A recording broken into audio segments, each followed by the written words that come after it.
السلام علیکم listeners, welcome back to my channel.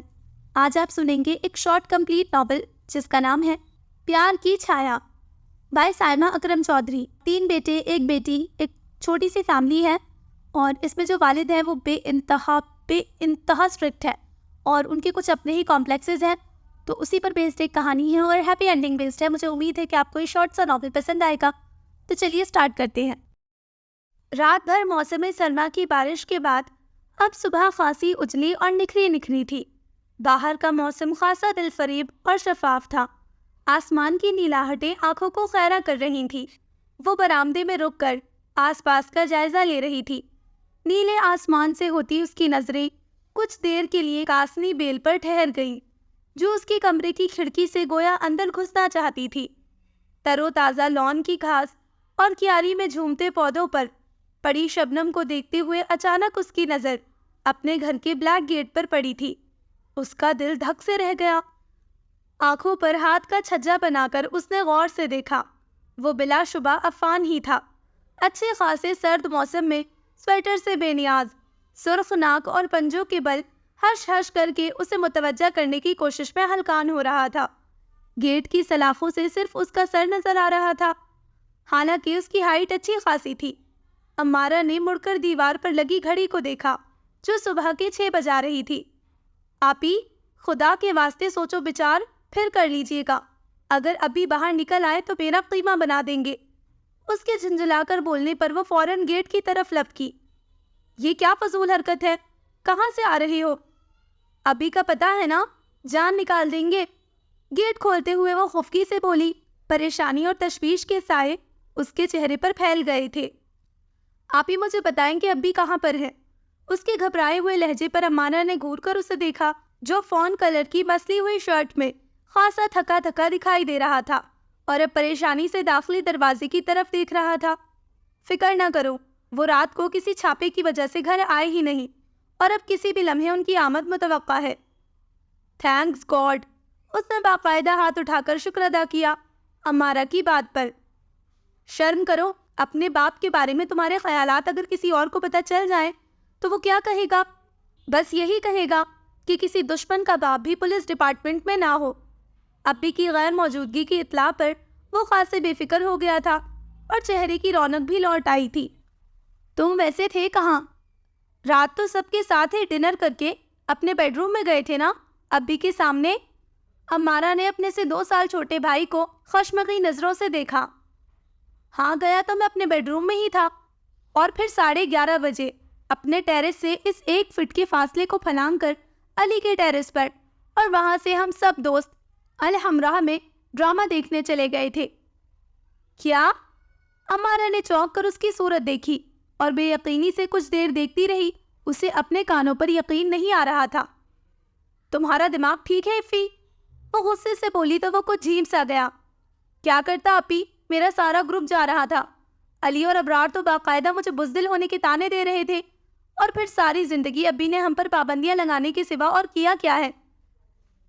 صبح 6 بجے اٹھو، کالج سے سیدھے گھر آؤ، ٹی وی اونچی آواز میں نہیں چلے گا، کوئی دوست گھر نہیں آ سکتا، اور تو اور رات کو 10 بجے زبردستی سو جاؤ۔ انہوں نے تو گھر کو بھی تھانہ بنا رکھا ہے۔ عفان، اس کا لہجہ سخت تھا۔ ٹھیک تو کہہ رہا ہوں آپی، مجھے ابی پر نہیں، ان کی حد سے بڑھی ہوئی سختی سے اختلاف ہے۔ اندازہ کرو، اپنے گھر میں گھستے ہی احساس ہوتا ہے کہ بندہ مارشلہ کے دور میں داخل ہو گیا ہے۔ پچھلے ہفتے ابرار کی سسٹر نے اس کا پوچھنے کے لیے فون کیا اور ابی نے ایسے تفشیش کی کہ وہ بیچاری خود گھبرا گئیں، اور اس کے بعد جو میرا احتساب ہوا، وہ تو اللہ کا شکر ہے کہ ابرار کی سسٹر صرف شادی شدہ نہیں بلکہ 3 بچوں کی اماں بھی تھی، ورنہ ابی نے کہیں نہ کہیں سے میرا ان کے ساتھ کوئی واسطہ بنا ہی دینا تھا۔ میں نے تو کالج جاتے ہی سب کے سامنے ہاتھ جوڑ کر گزارش کی کہ برائے مہربانی ہمارے گھر فون کرنے سے حتی الامکان حد تک پرہیز ہی کیا جائے۔ ٹی وی لاؤنج کے صوفے پر گرنے کے سٹائل میں بیٹھتے ہوئے عفان کے الفاظ، لہجہ اور گلہ آمیز انداز اگرچہ اس کے لیے نیا نہیں تھا، لیکن نہ جانے کیوں اسے آج افی کے سٹائل میں دبی دبی سی بغاوت کی جھلک نظر آ رہی تھی، جو کم از کم اسے ناگوار ہی لگ رہی تھی۔ مان فون کی بیل نے اس کی سوچوں کو منتشر کر دیا۔ اس نے غصے اور ناگواری سے ریسیور اٹھایا تھا۔ ہیلو، یہ تمہاری ماں کدھر ہے اور تم نے کیوں فون اٹھایا ہے؟ 1000 دفعہ کہا ہے کہ یہ جو گھر میں 3 کام کے نہ کاج کے مستنڈے ہیں ان کے کیا فون اٹھاتے ہوئے ہاتھ ٹوٹتے ہیں۔ ابھی کے زہر خوند لہجے پر وہ ایک دم سٹپٹا گئی۔ اس کا رنگ ایک دم ہی فق ہوا تھا۔ جی ابھی وہ سو رہے ہیں۔ گھبراہٹ پہ ایک اور غلط فکرہ اس کے منہ سے ادا ہوا تھا، لیکن اب دیر ہو چکی تھی۔ تبھی تو دوسری طرف ابھی بولے نہیں دہاڑے تھے۔ 7 بجنے والے ہیں اور وہ نواب کی اولادیں ابھی تک محو خواب ہیں۔ آوے کا آوا ہی یہاں بگڑا ہوا ہے۔ اپنی ماں کو اٹھاؤ اور کہو کہ میرا ناشتہ بنا کر ڈرائیور کے ہاتھ بھجوائے، اور تم اس وقت ٹی وی لاؤنج میں فون کے آس پاس کیوں منڈلا رہی تھی؟ ابھی کے مشکوک لہجے پر وہ شرمندہ اور خفت سے سرخ ہو گئی۔ اس کا دل چاہا کہ کاش زمین پھٹے اور وہ اس میں سما جائے۔ میں تو ابھی باہر لون سے آئی تھی کہ فون کی گھنٹی بج اٹھی، اسی لیے اٹھا لیا، اس نے منمناتی ہوئی آواز میں وضاحت دی۔ دوسری طرف ابھی شاید آج پھر فل تفشیش کے موڈ میں تھے، تبھی ایک دفعہ پھر سرد لہجے میں بولے، ٹھیک ہے، لیکن تم لون کی طرف کم ہی نکلا کرو۔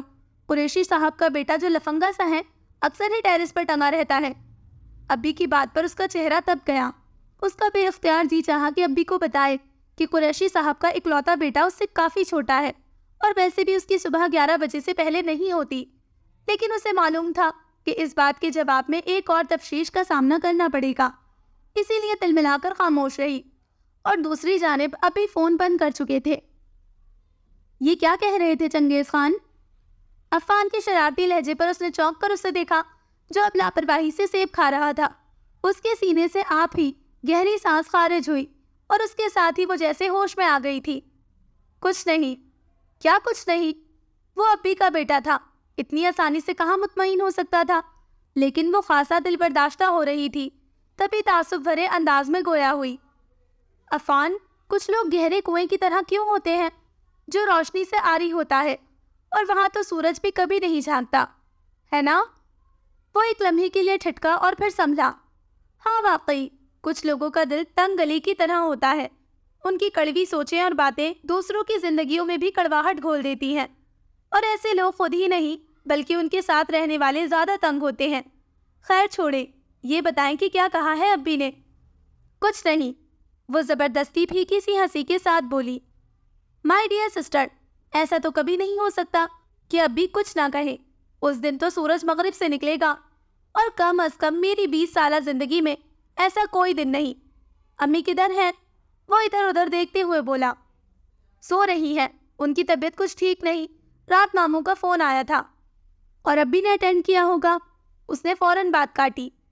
ہاں، امارہ نے تعصب سے سر ہلایا اس بات میں، اور ابھی نے حسب معمول، حسب عادت اور حسب سابق ان کو خوب کھری کھری سنائی ہوں گی۔ عفان کے ٹھیک ٹھاک اندازے پر اس نے حیرانگی سے اسے دیکھا، جو بیزاری سے سیب کھانا بھول گیا تھا۔ تمہیں کیسے پتا چلا؟ اس کے حیرت بھرے انداز پر عفان تلخی سے ہنسا۔ واہ آپی، ان 20 سالوں میں بھی نہیں پتا چلے گا تو کب پتا چلے گا؟ پتا نہیں ابھی کے ساتھ کیا پرابلم ہے، کبھی بھی خوش نہیں ہوتے۔ امارہ کی پیشانی پر بل پڑ گئے، حالانکہ وہ خاصی تحمل مزاج اور صابر لڑکی تھی، بالکل اپنی ماں کی طرح، جبکہ وہ چڑھ کر بولا، مسئلہ کچھ نہیں، بس اللہ نے ایک صابر، کم گو اور فرما بردار بیوی کے ساتھ ساتھ 3 بیٹے اور 1 بیٹی بھی انہی خصوصیات کے ساتھ ذہین اور صحت مند اولاد جو دے دی ہے۔ اور کچھ لوگوں کے ساتھ مسئلہ ہوتا ہے کہ وہ کسی سے بھی خوش نہیں ہوتے، حتیٰ کہ خدا سے بھی نہیں۔ دوسرے لفظوں میں تم یہ کہنا چاہتے ہو کہ ابھی ناشکرے ہیں؟ امارہ نے تعصب بھری نظروں سے دیکھا تو وہ حیرانگی سے بولا، اس میں غلط کیا ہے؟ سارے خاندان کو پتا ہے کہ ابی نے ممی سے لو میرج کی۔ وہ دونوں یونیورسٹی میں کلاس فیلوز تھے، اور پھر شادی کے بعد سب سے پہلے گھر کی دیواریں اونچی کروائی گئی، اور بعد میں دل کو بھی کہیں پسے پشت ڈال دیا گیا۔ ممی نے ان کے لیے اپنا خاندان، سٹیٹس، جاب سب کچھ چھوڑا، لیکن ابی نے انہیں کیا دیا؟ ساری زندگی لڑائی جھگڑے، پابندیاں اور شک کے تیر علیحدہ جو وہ آتے جاتے چلاتے تھے۔ ان کا قصور یہ تھا کہ انہوں نے ابی سے محبت کی اور اعتبار کیا، اور ابی نے اسی محبت اور اعتبار کو ان کے لیے سزا بنا دیا۔ ذرا ممی کی فوٹوگرافس اٹھا کر دیکھو، کتنی سوشل اور زندہ دل خاتون تھی وہ استہزائیہ انداز میں ہنسا، اور اب پتہ نہیں کتنے سالوں سے میں نے ان کے چہرے پر مسکراہٹ تک نہیں دیکھی، اور اپنی عمر سے کتنی بڑی لگنے لگی ہیں وہ۔ اچھا چھوڑو اور دیکھو دانی اٹھا ہے کہ نہیں، میں ناشتہ بنا دیتی ہوں، ذرا ڈرائیور کو دے آؤ، وہ ابھی کو دے آئے گا۔ امارہ نے دانستہ موضوع تبدیل کیا تھا۔ بہت غلط کر رہے ہیں ابھی، وہ ناراض لہجے میں بولا۔ بس بھی کرو افی، امارہ نے فریج سے انڈے نکالتے ہوئے بظاہر ہلکے پھلکے لہجے میں کہا، جبکہ وہ کشن اٹھا کر صوفے پر مکمل دراز ہو چکا تھا۔ مجھے سمجھ نہیں آتی کہ ابی کے ساتھ حقیقتاً مسئلہ کیا ہے۔ سگے ماں باپ تو چلو اللہ کو پیارے ہو گئے، رعب اور دہشت اتنی ہے کہ ان کے دونوں سگے بھائی بہن بھی کئی سالوں تک ان کے گھر میں نہیں جھانکتے، اور ہمارے ننیحال والوں میں اتنی جرت کہاں، حتیٰ کہ اپنے سگے نانا کو بھی ٹی وی پر دیکھتے ہیں تو دکھ ہوتا ہے کہ اچھے خاصے MNA نانا کا تعارف بھی ہم کسی سے نہیں کروا سکتے۔ تو تمہیں اس بات کا دکھ ہے کہ تم اپنے MNA نانا اور ڈپٹی کمشنر ماموں اور کزنز کا تعارف کروا کر ناجائز فیور حاصل نہیں کر سکتے؟ انڈے پھیرتے ہوئے امارہ نے اسے چھیڑا تو وہ جل کر بولا، میں کس دکھ کی بات کروں؟ اچھا خاصا میرا ایئر فورس میں سلیکشن ہو گیا تھا، زبردستی مجھے کامرس پڑھا رہے ہیں، اور لوگ ترستے ہیں کہ ان کے بچوں کا میڈیکل میں ایڈمیشن ہو، اور آپ کو بھی میرٹ میں آنے کے باوجود میڈیکل میں جانے نہیں دیا۔ آپ نے سوگ میں پورے 3 دن کھانا نہیں کھایا تھا۔ اور تو اور بیچارہ عدنان، جسے زبردستی FSC کروائی جا رہی ہے، اور وہ بھی اتنا ڈھیٹ ہے، جہاں موقع ملتا ہے کمپیوٹر کے آگے بیٹھ جاتا ہے۔ اور شعبان صاحب سب سے تیز ہیں، ابھی سے ابھی کے مزاج کو دیکھ کر مستقبل کی لائن اختیار کر لی ہے، اور مجھے بھی یقین ہے کہ وہ نانا ابا کی طرح سیاست میں آئے گا اگر ابی کی تیز نظروں سے بچ گیا۔ وہ استہزائیہ انداز میں ہنسا اور پھر ممی کو ٹی وی لاؤنج کی طرف آتے دیکھ کر بے اختیار اٹھ بیٹھا۔ ان کی آنکھیں سوجی ہوئی اور گرے سوٹ قدرے مسلا ہوا تھا۔ وہ نڈھال قدموں سے وہاں پہنچی اور متلاشی نگاہوں سے ادھر ادھر دیکھا۔ ارے امی ادھر آئے نا، ابھی اپنے آفس میں ہے، اس کا مطلب ہے راوی چین ہی چین لکھ رہا ہے۔ عفان، امریکن طرز کی کچن سے امارہ نے اسے تنبیہی نگاہوں سے دیکھا، جبکہ وہ اٹھ کر ان کے برابر صوفے پر بیٹھ چکا تھا۔ ممی آپ کیوں اپنا دل برا کرتی ہیں؟ ہم لوگ ہیں نا آپ کے ساتھ۔ اس نے پیار سے ان کا سر سہلایا، اور وہ پہلے تو جبرن مسکرائی اور پھر بے آواز رونے لگی۔ ان کے ضبط کا بندھن آج ٹوٹ گیا تھا، جبکہ عفان نے بے بسی سے انہیں دیکھا۔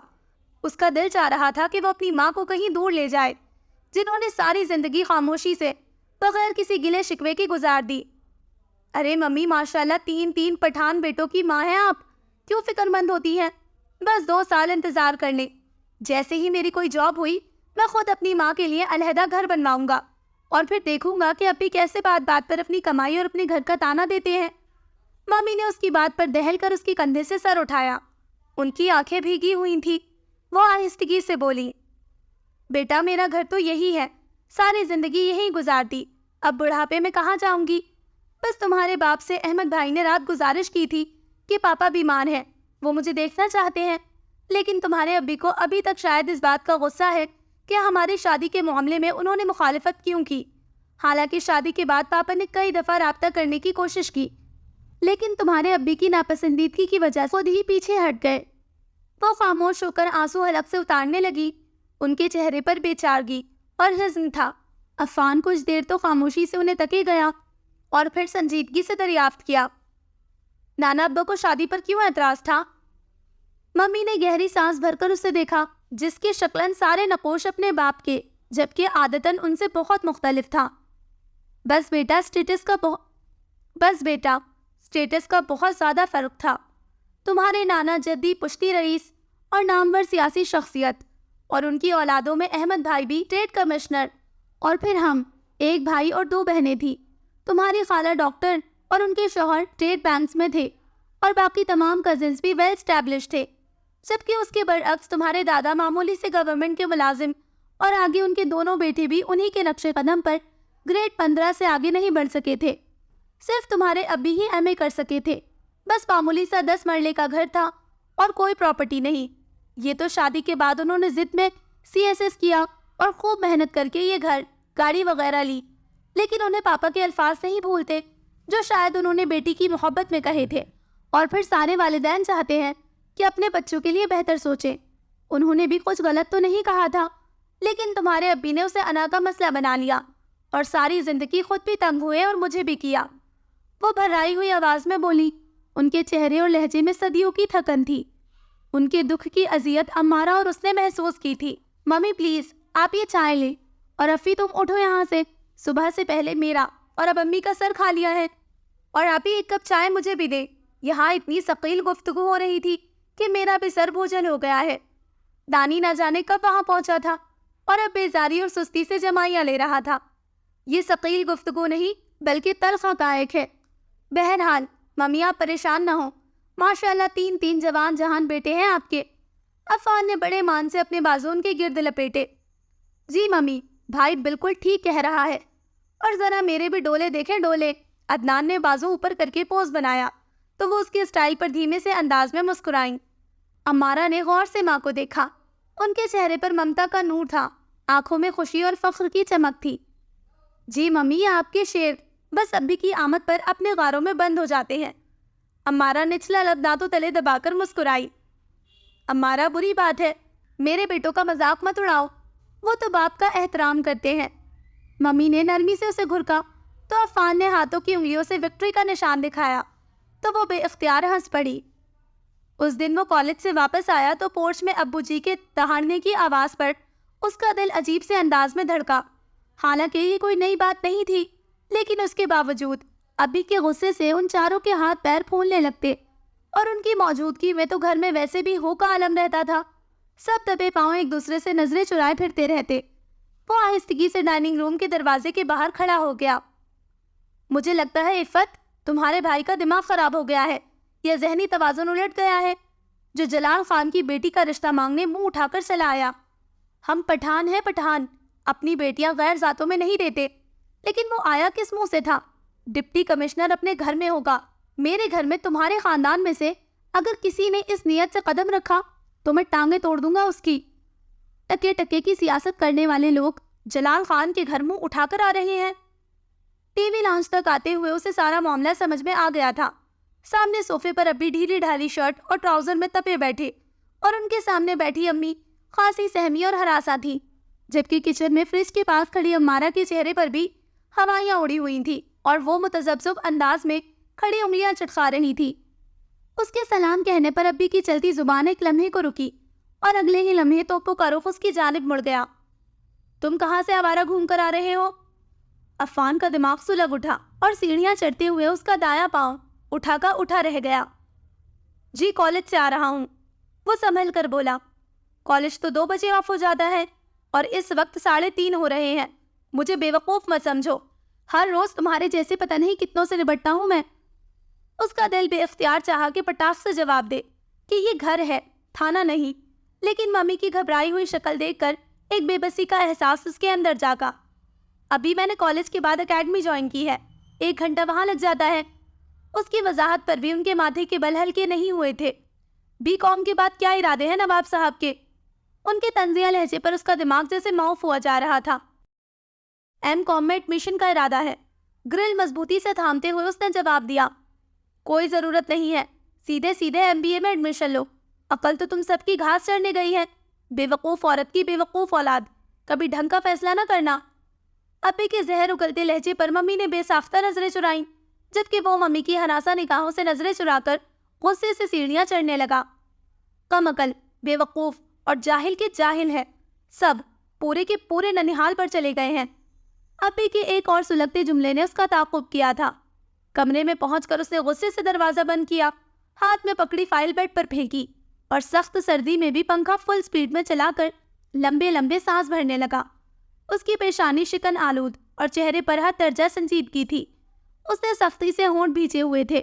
کچھ دیر بعد اٹھ کر اس نے اپنے کمرے کا دروازہ لاک کیا اور الماری سے ایک موبائل سیٹ نکال کر آن کیا اور تیزی سے نمبر پریس کیے۔ السلام علیکم۔ دوسری طرف سے آنے والی کھنکتی آواز نے اس کی ٹینشن خاصی کم کر دی تھی۔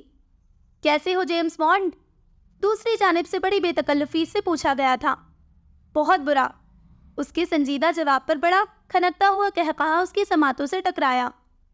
کیا ہوا؟ کیا آج پھر بگ باس اپنے نام کی عملی تفسیر یعنی جلال میں ہے؟ سونیا، کبھی کبھی میرا دل کرتا ہے کہ میں حقیقتاً خودکشی کر لوں۔ حقیقتاً سے تمہاری کیا مراد ہے؟ کیا لوگ مذاقاً بھی خودکشی کرتے ہیں؟ میں مذاق نہیں کر رہا یار، وہ تلخی سے ہنسا۔ تو پھر میرا کیا بنے گا؟ وہ بڑبڑائی۔ بس ایک تمہارا ہی تو خیال ہے جو میری بور، تلخ اور بے رنگ زندگی میں ایک خوشنما احساس بھر دیتا ہے، عفان نے اسے برجستگی سے کہا۔ ہاں تبھی تو خودکشی کر رہے تھے نا، سونیا نے مذاق کیا۔ بس یار کبھی کبھی تو ابھی ضد کر دیتے ہیں، بندے کی برداشت کو آخری حدوں تک آزماتے ہیں۔ عفان نے اس بار بہت سنجیدہ لہجے میں کہا تھا۔ لیکن تم لوگ بھی تو پورے ہو، وہ لاکھ پابندیاں لگائیں، شیر کی نظر سے دیکھیں، تم لوگ کوئی نہ کوئی چور دروازہ کھول ہی لیتے ہو۔ اب ان کی گمان کی آخری سرحدوں پر بھی نہیں ہوگا کہ ان کے سب سے بڑے صاحبزادے کے پاس نہ صرف ایک خفیہ موبائل ہے بلکہ ایک عدد اپنی عمر سے پورے 2 سال بڑی دوست بھی ہے، جس سے وہ رات گئے تک گپے لڑاتے ہیں، اور جو ان سے چھوٹا برخوردار ہے، اکثر ایک پہیے پر موٹر سائیکل چلاتا ہے اور اشاروں سے بے نیاز اپنے ابا جی کی آمد پر ایک نہایت ہی شریف اور بیبا بچہ بن جاتا ہے۔ ارے تم نے کہاں دیکھا دانی کو ایسی حرکتیں کرتے ہوئے؟ اس کے خوشگوار لہجے پر سونیا نے اسے غیرت دلائی۔ شرم کرو، بجائے فکر مند ہونے کے اس کے کارناموں پر خوش ہو رہے ہو۔ وہ لاپرواہی سے بولا۔ یار اس میں شرم کی کیا بات ہے؟ ان بیچاروں کو بھی گھر سے باہر جا کر کھل کر سانس لینے کا موقع ملتا ہے۔ اچھا سانس لیتے ہوئے آپے سے باہر ہو جاتے ہو، سونیا نے شرم دلائی۔ بس یار جن گھروں میں ایسی بیجا پابندیاں ہونا، وہاں کے بچے ایسے ہی سائیکو بن جاتے ہیں، اور ذرا سی آزادی ملے تو وہ ہوش و حواس میں کہاں رہتے ہیں۔ عفان کے تلخ لہجے پر دوسری طرف سونیا کا دل تعصب سے بھر گیا، تبھی اس نے فوراً بات تبدیل کی۔ خیر چھوڑو عفان، ابھی میں نے ایک آرٹیکل لکھنا ہے اور پھر صبح یونیورسٹی بھی جانا ہے۔ آج کل ہماری ڈرامٹک سوسائٹی ایک نئے آئیڈیا پر کام کر رہی ہے، تم آؤ گے نا فائنل ریہرسل دیکھتے؟ ہاں کیوں نہیں، تمہاری ڈرامٹک سوسائٹی کی وجہ سے ہی تو ہماری فرینڈشپ ہوئی تھی، یاد نہیں تھا؟ ہمارا گروپ یونیورسٹی آڈیٹوریم میں تمہارا ڈرامہ دیکھنے آیا تھا اور خوب ہوٹنگ کی تھی، اور پھر تم ہم سب سے لڑنے آئیں، اور پھر معذرتوں سے بات بڑھتی گئی۔ پرانی یادوں کو یاد کر کے عفان خوشگوار انداز میں ہنسا، اور تھوڑی دیر بعد جب اس نے فون بند کیا تو اس کا موڈ خاصا بہتر ہو چکا تھا۔ رات کو امارا اسے کھانے کے لیے بلانے آئی تو وہ چپ چاپ سی تھی۔ امارا کیا ہوا، پریشان ہو؟ جواب آنے میں چند لمحے لگے تھے۔ کیا بات ہے، کیوں پریشان ہو؟ امارا نے گہری سانس بھری۔ نیچے بہت گھٹن ہے، میرا دل گھبرا رہا ہے اور لگتا ہے کہ دم گھٹ جائے گا، اتنی گھٹن ہے، اتنی۔ امارا کیا ہوا، کسی نے کچھ کہا تم سے؟ اس نے نفی میں سر ہلا کر حلق میں گرتے آنسو نگلے۔ عفان نے الجھی نظروں سے اسے دیکھا، جو شاید نہیں یقیناً کوئی بات چھپا رہی تھی۔ ابھی نیچے ڈائننگ روم میں ہے؟ اس کے لہجے میں ٹھہراؤ تھا۔ ہاں۔ تبھی اس نے تلخی سے بات ادھوری چھوڑ دی، اور وہی ہوا اسے دیکھتے ہی ابھی پھر شروع ہو گئے۔ آ گئے نواب صاحب، میں تو سوچ رہا تھا کہ کھانے کے لیے باقاعدہ انویٹیشن کارڈ بھجواؤں۔ باپ کے پیسوں پر جتنا عیش کرنا ہے کر لو، جس دن خود کمانے کے لیے نکلو گے آٹے دال کا بھاؤ معلوم ہو جائے گا۔ اب بھی چاولوں کی پلیٹ کو ایک طرف سرکا کر دیر سے آنے اس کی ٹھیک ٹھاک کلاس لینے کا ارادہ کیے ہوئے تھے۔ امی نے خوفزدہ نظروں سے اسے دیکھا اور آنکھوں ہی آنکھوں میں خاموش رہنے کی التجا کی۔ عدنان انتہائی خراب موڈ کے ساتھ، جبکہ شعبان سپاٹ چہرے کے ساتھ کھانا کھانے میں مگن تھا۔ محترمہ، اب آپ بھی تشریف لے آئیں۔ ان کی توپوں کا رخ کچن سے سالن کا ڈونگا لے کر آتی امارا کی طرف ہوا تو اس کا چہرہ ایک لمحے میں سفید ہو گیا اور اس نے گڑبڑا کر وضاحت دی۔ بس ابھی آ رہی ہوں۔ وہ تمسخرانہ انداز میں ہنسے۔ نہ بھی آؤ گی تو مجھے کیا فرق پڑے گا، خود بھی بھوکی رہو گی، اس کا مقل خاتون کی اولاد ہو، اتنی آسانی سے کہاں سمجھ آئے گی؟ پیچھے ہی پڑ گئے ہیں آپ۔ امی کو معلوم ہوتا کہ ان کے عام سے انداز میں کہے گئے جملے پر ابی کا اس قدر شدید عمل ہوگا تو وہ ہمیشہ کی طرح خاموش رہ جاتے۔ ابی کے چہرے کا رنگ ایک ثانیے میں بدلا، غصے اور اشتعال نے ان کی سرخ و سفید رنگت میں سرخی کا اضافہ کر دیا۔ کیا کہا کہ میں پیچھے پڑ گیا ہوں؟ میں یعنی جلال خان؟ ان کے منہ سے جھاگ نکلنے لگا، جبکہ وہ چاروں کھانا چھوڑ کر خوفزدہ نظروں سے باپ کو دیکھنے لگے، جس نے ٹیبل پر پڑے 2 کانچ کے گلاس سامنے والی دیوار پر مار کے توڑ دیے تھے۔ عفت خاتون، تم اکڑتی کس بات پر ہو؟ ان 3 سست کاہل اور آوارہ بیٹوں پر، جن کو آج میں گھر سے نکال دوں تو کوئی 2 وقت کی روٹی بھی نہ کھلائے۔ وہ مڑے اور امارا کی طرف اشارہ کیا۔ یا پھر اس میسنی اور گھنی بیٹی پر، جس کو ماں کی طرح شادی رچانے کا بہت شوق ہے۔ میں سمجھتا ہوں شام سے کس بات کا سوگ منایا جا رہا ہے۔ میں اگر گھر نہ ہوں تو یہ تیسرے دن بھاگ جائے۔ ابو جی پلیز۔ عدنان کے ضبط کا پیمانہ لبریز ہوا۔ بے غیرت، باپ کے سامنے بولتا ہے؟ نافرمان، یہ تربیت کی ہے تیری ماں نے؟ وہ ایک دم اس پر پل پڑے تھے اور مکوں سے 5 منٹ میں اس کا حشر بگاڑ دیا تھا۔ امارہ کچن کی دیوار کے ساتھ لگی تھر تھر کانپ رہی تھی، جبکہ امی کی تو ٹانگوں سے جان نکل گئی تھی۔ عفان نے بیچ بچاؤ کرانے کی کوشش کی تو وہ عدنان کو چھوڑ کر اس پر پل پڑے۔ عدنان تو روتا ہوا اوپر بھاگ گیا۔ تھک ہار کر انہوں نے عفان کو چھوڑا اور صوفے پر بیٹھ کر ہانپنے لگے۔ امی بے آواز رو رہی تھی، جبکہ شعبان کی آنکھوں میں ان کے لیے اتنی نفرت اور غصہ تھا کہ ایک لمحے کو تو امارہ کا بھی دل کانپ اٹھا۔ شانی اٹھو، اوپر اپنے کمرے میں چلو۔ امارہ نے اس کا بازو پکڑ کر سیڑھیوں کی طرف دھکیلا، جبکہ عفان اس سے پہلے ہی اتنے غصے سے اوپر گیا تھا کہ اس کے قدموں کی دھمک اس کی ناراضگی کی مکمل عکاسی کر رہی تھی۔ اس نے شاید اشتعال میں جا کر کمرے کا دروازہ زور سے بند کیا تھا۔ آواز نیچے تک آئی تھی۔ امارہ نے کچن سے پانی کا گلاس لا کر ڈرتے ڈرتے ابی کی طرف بڑھایا، جسے انتہائی ناگواریت سے انہوں نے پکڑ لیا۔ میں مر نہیں گیا ہوں جو تم رو رو کر سوگ بنا رہی ہو۔ خالی گلاس صوفے پر پھینک کر وہ اپنے بیڈ روم کی طرف جاتے ہوئے بولے، ساری زندگی اس کے رونے نے میرے گھر میں نحوست ڈالی رکھی، بے وقوف جاہل عورت کی عاقبت نااندیش اولاد۔ وہ مسلسل بڑبڑا رہے تھے۔ امارہ نے دکھ اور تعصب سے ڈائننگ روم اور ڈرائنگ روم میں پھیلے برتنوں کو دیکھا۔ یہ اس کے لیے کوئی نیا منظر نہیں تھا، ایسے کئی مناظر اس کے ذہن میں نقش تھے۔ شروع میں تو وہ امی کو بھی روئی کی طرح دھنک دیتے تھے، ذرا ذرا سی بات پر سارے بچوں پر پل پڑتے، پتہ نہیں ان کے ساتھ کیا مسئلہ تھا۔ اور پھر صبح ایک نیا ہنگامہ اس کا منتظر تھا۔ وہ ناشتے کے لیے بھائیوں کو بلانے گئی تھی تو معلوم ہوا کہ دانی رات کے کسی پہر گیٹ کھول کر گھر سے بھاگ گیا تھا۔ اس کے ہاتھ کی لکھی تحریر کے ایک ایک لفظ میں ابی کے لیے نفرت اور حقارت تھی۔ ابی اس رقعے کو ہاتھ میں پکڑے اشتعال میں آئے ہوئے تھے، جبکہ امی تو ایک ہی رات میں ڈھہ گئی تھی۔ دل تو چاہتا ہے کہ میں بھی چلا جاؤں، لیکن امی کا خیال آ جاتا ہے۔ کالج کے لیے نکلتے عفان نے اس کے پاس سے گزرتے ہوئے بے بسی سے کہا تو اس نے خوف زدہ نظروں سے اسے دیکھا۔ ابی چیخ چلا کر یونیفارم پہن کر آفس جا چکے تھے۔ آپ ہی ابی کے ساتھ کوئی نفسیاتی مسئلہ ہے۔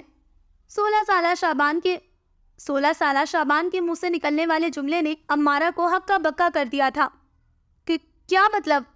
کوئی مسئلہ ہے تو علاج کروائیں اپنا، ہماری زندگی کیوں خراب کر رہے ہیں؟ اسکول جاتے جاتے وہ بھی بڑبڑایا تھا۔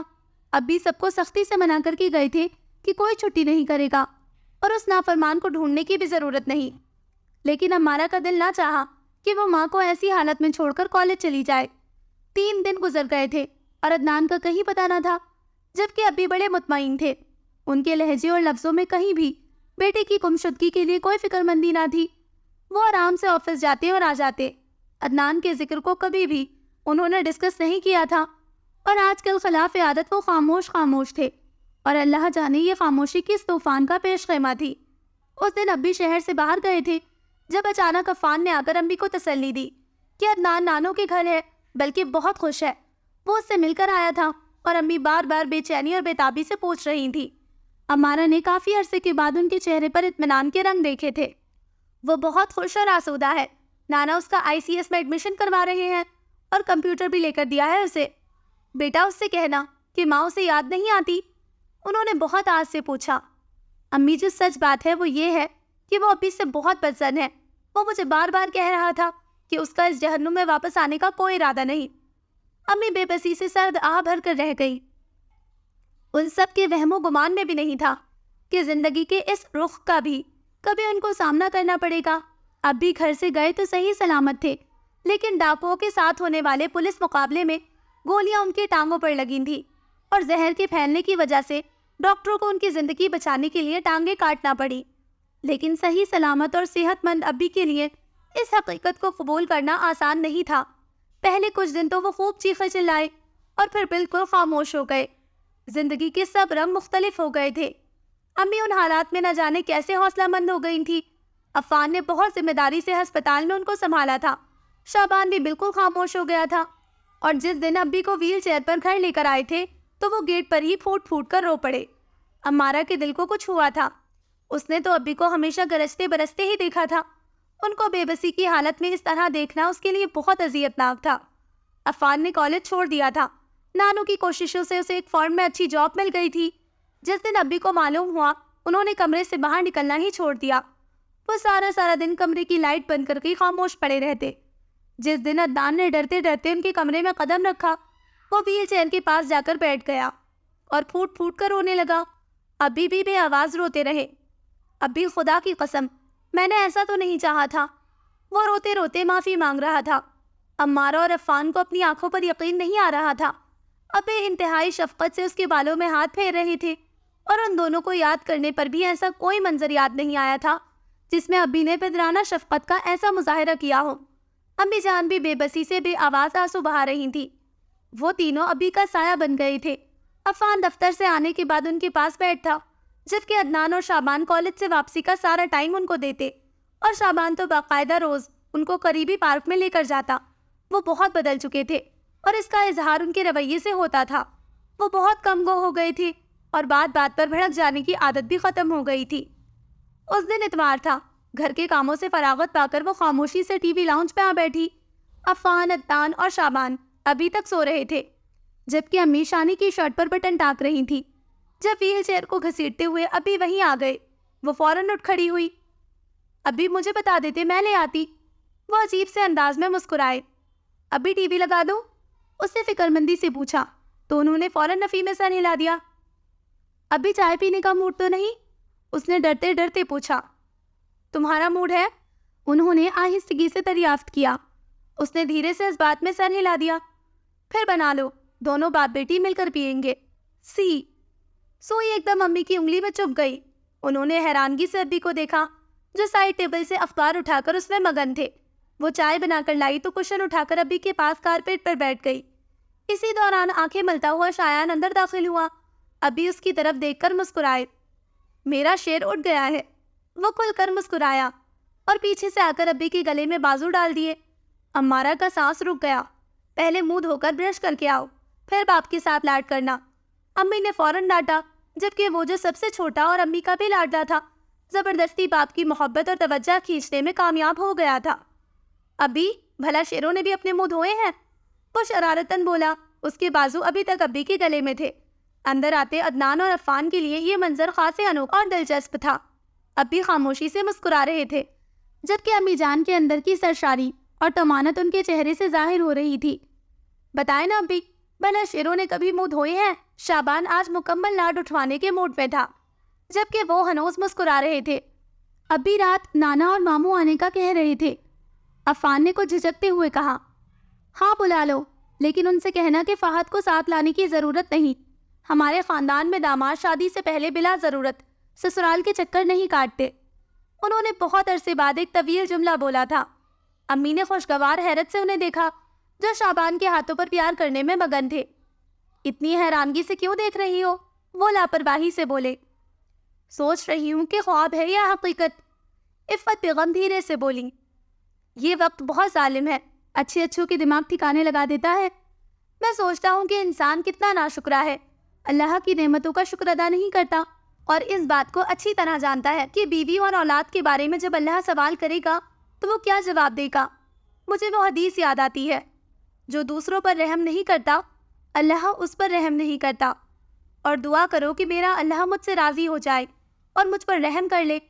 میں جو اس بات پر اکڑتا تھا کہ تم لوگوں کو کما کر کھلاتا ہوں، یہ بھول گیا تھا کہ رزق دینے والی ذات تو اللہ کی ہے۔ میں اگر یہاں بستر پر پڑا ہوں، گھر تو میرا آج بھی ویسا ہی چل رہا ہے۔ بڑے دنوں کے بعد انہوں نے کتھا رس کیا تھا۔ ان کے لفظوں اور لہجے سے اندر کی ٹوٹ پھوٹ ظاہر ہو رہی تھی، چہرے پر دکھ اور کرب کے سائے تھے۔ میں سوچتا ہوں کہ میرے جیسے کتنے والدین ہوں گے جنہوں نے اپنے رویوں سے اپنی جنت کو جہنم بنا رکھا ہوگا، یہ سوچے بغیر کہ دنیا اور آخرت دونوں میں خسارہ ہی خسارہ ہے۔ بس کرے نا ابھی، عمارہ نے فوراً آ کر ایک ہاتھ ان کے لبوں سے لگا کر مزید بولنے سے روکا، اور دوسرے ہاتھ سے ان کے بازو کو دبانا شروع کر دیا۔ وہ بڑے کرب سے مسکرائے۔ اس کے لبوں پر رکھے ہاتھ کو انہوں نے چوم لیا۔ عمارہ نے بے یقینی سے انہیں دیکھا۔ محبت اور چاہت کی پھوار نے ایک دم ہی اس کے وجود کا حصار کر لیا تھا۔ اسے یقین ہو گیا تھا کہ ایک چھوٹے سے خسارے نے اس کے گھر کو جنت میں تبدیل کر دیا تھا۔ So listeners, this was the end of the novel پیار کی چھایا، اور یہ اچھا ناول تھا، کافی اچھا سبق تھا اس میں۔ مجھے امید ہے کہ آپ کو یہ شارٹ سا ناول پسند آیا ہوگا۔ انشاءاللہ جلد ملتے ہیں نئے ناول کے ساتھ، تب تک اپنا خیال رکھیں، دعاؤں میں یاد رکھیں۔ اللہ حافظ۔